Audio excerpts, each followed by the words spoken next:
Bonjour, aujourd'hui Anna, Maria et Adriana, on va vous présenter notre travail de philosophie.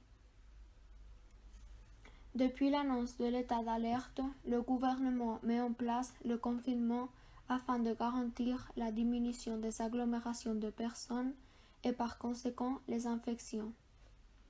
Ceci suppose le questionnement de l'interrogation suivante. La lutte contre le coronavirus justifie-t-elle l'effondrement de l'économie? Même si le confinement assure la santé et sécurité des civils, il implique l'éventuel effondrement de l'économie. Cela fait appel à un dilemme moral. Doit-on sauver l'économie ou bien garantir la sécurité des personnes? Pour pouvoir répondre au dilemme, plusieurs positions sont possibles.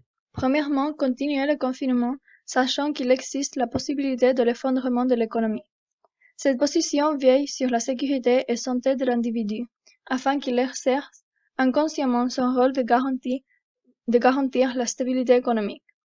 Cet argument revient à l'idée du test Recherche sur nature et les causes de la richesse des nations d'Adam Smith, qui dit que l'individu, sans se rendre compte, est le responsable de la magnitude du revenu de la société. Deuxièmement, enlever le confinement, sachant que la sécurité des individus est menacée.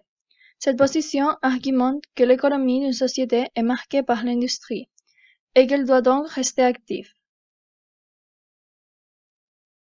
Cependant, notre posture ne se situe dans aucune des positions.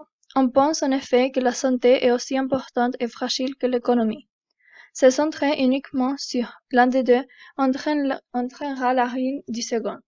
Pour cela, il faudrait mettre en place un système qui permettrait de diminuer ou ralentir les infections, mais qu'il ne soit pas préjudiciable pour l'économie.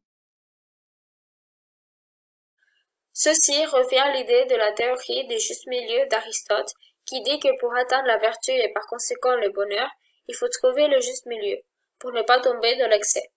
On doit donc prendre des mesures sanitaires suffisantes pour permettre à l'économie de progresser. Sachant tout cela, comment devrions-nous faire face à cette crise? Prenons comme exemple Taïwan. Ce pays de près de 24 millions d'habitants compte environ 400 cas confirmés et 7 victimes. Depuis l'annonce du virus, ce pays a pris beaucoup de précautions sanitaires. Le gouvernement, depuis le début, a sensibilisé les personnes pour qu'ils adoptent un comportement plus responsable et prévoyant. Il impose la quarantaine pour les étrangers et prévoit le nombre suffisant de masques et garantit un prix accessible à tout le monde.